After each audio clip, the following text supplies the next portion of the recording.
welcome back. So for today's video, I'm going to be sharing with you my favorites for the month of September. But this month, I have been trying so many new things and I narrowed it down to some of my top picks that I have found over the past month or so. And if you are wondering, I did just film a tutorial on this look right here. It's using one of the new Makeup Geek duochrome shadows, which I did an entire video of all the ones I got. So in case you missed out on that, I will link it down below for you as well. But yeah, that will be coming soon. I have a few unfavorites as well. So if you guys are interested in those, I'll have that at the end of the video. So let's go ahead and just get started.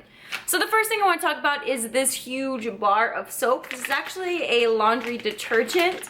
I'm pretty sure maybe a few of you have already heard about this soap, so I decided to finally pick it up because it was only $1. So I started using this to clean my brushes in my beauty blender. I still like my Dr. Bronner soap a little bit more to clean my brushes with, but this cleans my sponge like nothing else. It makes it look brand new. I was shocked at the result I got after the first time of using this, so I will never use anything else again for my sponges because it just cleans it so well. It makes it look brand new and it's super cheap. So if you guys are able to find this or you're near a Walmart, check out like the laundry detergent aisle and you should be able to find it. Otherwise, I'll link it down below if I can find it anywhere online. Now, I did an entire video all about my hair and I really don't change my hair products very often, but this month I found two new things that I've really been liking for my hair. The first one being this SHEAMOISTURE Manuka Honey and MAFURA oil, I could be saying that wrong, intensive hydration hair mask. So I got mine at Target and a little bit of this stuff does go a long way. It's a very thick cream, as you can see, like this stuff does not budge. The first time I used it, I like drenched my hair in this mask and that just was a little bit too heavy. Like even after rinsing it out the next day, my hair started feeling a little bit oily. So I wouldn't really recommend like coating your entire hair with this. What I like to do now is kind of focus it more on the ends because that's where my hair feels a little bit more dry. But overall, this has really been doing really good things for my hair. It's what I used just this morning to wash my hair, and for my hair going through what it did, I think it looks pretty good and it feels really nice as well. So I would highly recommend this, especially if you have more color treated damaged hair. Another product I've been using is this RENPURE coconut whipped cream leave-in conditioner. Now I actually found mine at Marshall's, but I believe you can purchase it at Target as well, as I'm sure you probably ordered online. But it was really inexpensive, especially at Marshall's. It was like $7 or $8. A little bit of this does go a very long way. It's what I used this morning as well after I got out of the shower, and I just literally took like a pea-size, dime-size amount of this stuff. And I know some people always say like, oh, just the tiniest amount and that's enough. Like sometimes when I try that, I'm like, okay, that coated like a fourth of my hair. Like a really small amount does go a long way. I just, you know, run it through my fingers and take it throughout the ends of my hair. And this does not make my hair feel oily, greasy. It doesn't weigh it down. I really do think it helps my hair look a lot smoother. Like I said, I used it this morning and I just like the results that it's giving to my hair. And so far, it really does help my hair look a lot smoother and look more alive. I have two sleeping masks that I haven't been using all month long, but it's the one I've been using maybe the past 2 weeks. So the first one is just a little sample size, but this actually lasts me about 4 times. So I got to use it a few times to see if I really like it or not, and I love this stuff. And this is by BOSCIA. This is their deep hydration sleeping mask. Like, I'm not gonna lie, you're gonna feel pretty greased up before you go to bed. This stuff makes my skin feel so good and look really good in the morning as well. I think that's kind of what's kept my skin from feeling more dry lately. So I also tried this one from FREEMAN, and it says there's a full size available as well, so I have to go find this soon because FREEMAN masks are very affordable. And this one is the Honeydew and Chamomile Sleeping Mask, and this is targeted for more dry skin. In my skincare video, I talked about the Laneige Sleeping Mask. It feels very similar to the Neutrogena Hydrogel, I think it's what it's called, that moisturizer. It feels like a gel moisturizer. These are definitely a little bit more thick and creamy. I mean, if you guys don't want to spend the money on the BOSCIA one, because I think it's the full size is near around $30 or so. definitely try to find the FREEMAN mask. This I got the little packet I got at Walmart, but I haven't been able to find the full size yet. So once I do, I'm going to be repurchasing that as well. So moving on to makeup, my favorite foundation for this month. I'm not sure if I've talked about this before or not, but this is the Maybelline Fit Me foundation, and it's what I've been wearing most days when I do a full face of makeup, because on me, I would say this is more like a full coverage foundation. So I've really been liking this stuff. I have two different shades here, 112 and 228. Now, neither one of these colors on their own matches me, so I mix the two together and that's what I have on right now. Lately, my skin has been a little bit more normal, so I can get away with using more matte foundations, but I still like to use a very hydrating primer underneath. So I've been using the Hourglass Primer Serum. Hands down, favorite hydrating primer. Like, it tops the Too Faced Hangover RX primer in my opinion. It's an amazing primer. It's very expensive, but if you guys can get like a sample, or Sephora sells little small bottles, try it out if you have dry skin. I think you are absolutely gonna love it. So I always use it when I use this foundation. It's the primer I have on right now, and it is just like unlike anything else. I have a few powders that I've really been loving this month. The first one being this one by NYX, and this is their matte bronzer in the shade medium. I just hit pan on it today, which I was thinking I was gonna hit pan on it pretty soon because I've been using it literally every single day. It's made its way into my everyday makeup drawer, so it's just been my go-to bronzer. I have it on today, which it is a very warm bronzer, but it doesn't look orangey, and what I love about the most is that it doesn't look like patchy or muddy on my skin. It just blends out so easily. I just use like a big powder brush and just bronze up my skin with it, and literally it just, I don't know, it's one of the best bronzer I've ever found at the drugstore. This blush, I talked about it in my fall favorites video, and this is the MILANI Baked Blush in the color Rose d'Oro. I have not put this blush down since I got it, and it's the one I have on right now. I've been loving this one because it's a little bit more deeper. It's kind of like this berry shade with this gold veining throughout it, so that just adds a nice glow to your cheeks.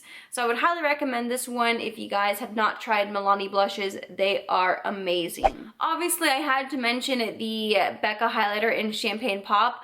I hauled this not too long ago, and like I mentioned before, I had to be one of the last people here on YouTube to try this out, but I finally picked it up and I have not put it down since. I also picked up a Moonstone along with it. I like this one so much more than Moonstone. I know this is going to be limited edition, but it's doing so well. I think they're going to keep it around for a while, but in the meantime, I definitely got to get a backup before it's gone forever, because this is hands down the best highlighter I have ever tried. I've seen it look good on so many different skin tones, so I think a lot of people can use this. I have it on today, and it just gives such a nice glow to your cheeks.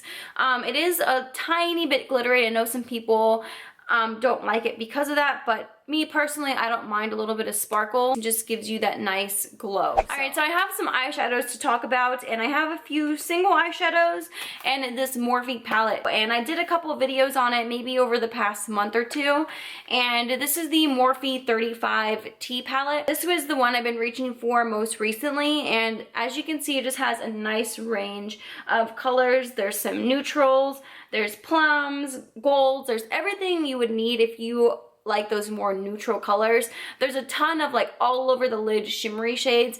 Morphe does beautiful like shimmery shades. They are so smooth and pigmented. I absolutely love this. I have been getting a lot of use out of this, and there's also a lot of mattes in here to use like in your crease, and you can just do so many different looks and not need anything else. Once I get the 35O palette, let me know if you guys want to see tutorials or get ready with me on that as well. But this one, I'm pretty sure it's still in stock, so I'll have it linked down below for you guys. Now I have a few single shadows to talk about. This first one being, it's not a new one or anything, I've had it for a while, and this is in the color Grandstand. This is by Makeup Geek. It's one of their foiled shadows, and for a while I just kept ignoring the shadow because when I look at it, I see more of like a taupey brown, and when you swatch it, it is like the most beautiful rose gold. And I'll have a close-up for you guys to see, but it is just such a smooth and pigmented shadow, and it's perfect. I absolutely love it. I've been using it so much. Another one I've been getting a lot of use of is this one by Anastasia. This is in the color Dusty Rose, and I've really been liking it. It's really great for more like those mauve-y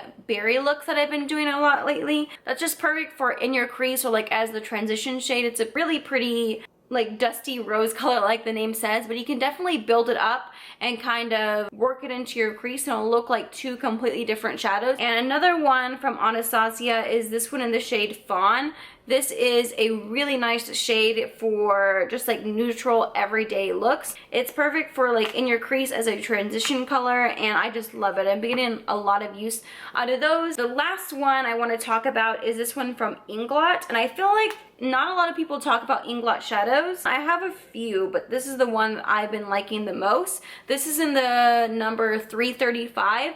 It kind of reminds me of like Sienna or like Morocco from Anastasia. It's like a burnt orangey color. It's not brown, it's just like straight up orange, which can look a little bit intimidating, but it works well with a lot of different warmer looks in your crease if you use like a bigger fluffy brush. Last two favorites I have to talk about are these two Morphe brushes, and I've been pretty much using them every single day and in every tutorial. It's what I use on my eyes today. This first one is the Morphe 441 brush, which I'm probably mentioned in videos before, but I love this brush.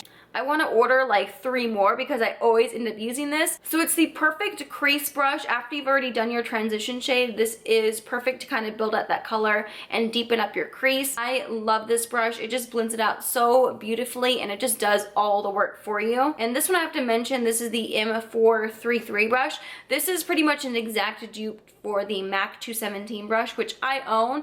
And if I would have known about this one sooner, I probably would have never purchased that MAC one, because MAC brushes are expensive and these are so affordable compared to those. I mean, you can use it for so many things. You can apply shadows all over your lid. I like to focus this more on like my outer corner when I want to deepen it up, and I go in with the 441 brush and blend it out. So these two are must-haves in my opinion if you want to do like more smoky eyes. These are perfect for that. Now the couple duds I have that I really am sad that this did not work out for me, because I love FREEMAN masks, but is this one I also picked up around the same time I got the other one I talked about earlier, and this is the Diamond Mineral Rinse Mask. And I was super excited to try this out because I had heard good things about it. So basically this is supposed to be a clarifying clay mask that's supposed to polish away dullness and make your skin appear brighter and more glowy. The thing I don't like about this mask is the fact that it has glitter in it. Yeah, I'm just not a fan of that. I do feel like I guess it made my skin feel a little bit smoother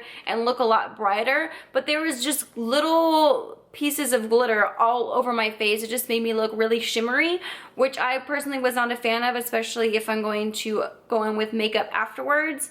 I just did not really like this stuff because of that reason, and I'll try to do a little close-up for you guys so you can see what I'm talking about. But yeah, there's just little pieces of glitter all throughout it, so I really wasn't a fan personally because of that, and I wouldn't recommend it to you guys unless you don't mind a little bit of glitter.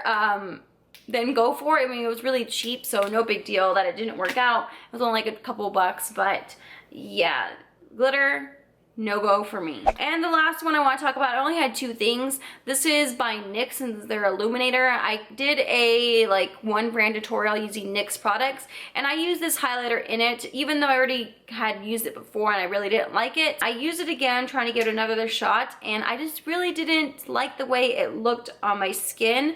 It swatches pretty well, like it looks pretty bright and it looks like it'll give you a nice glow, but it overall just feels really chalky, and I just think there are much better highlighters out there at the drugstore. And even when you build it up, like, it just doesn't add much of like a sheen to your cheekbones. So I'm not a fan. I will stick with my e.l.f. highlighters or the Wet n Wild one from Fergie. Those are awesome drugstore highlighters and way cheaper than this one. So that is it for my favorites and unfavorites for this month. If you guys like the unfavorites, just let me know in the comments down below, and I can always include those at the end of every video. I was just kind of, I don't know, I didn't want to offend anybody if these are some of your favorite products. They just personally didn't work out for me, and I wanted to explain to you guys why they didn't work for me. So hopefully you guys don't mind, and if these are your favorites, I'm sorry. It's just, they didn't work out for me, like I said. So if you guys enjoyed it, please give it a thumbs up, subscribe if you haven't already, and I'll see you guys next time. Bye!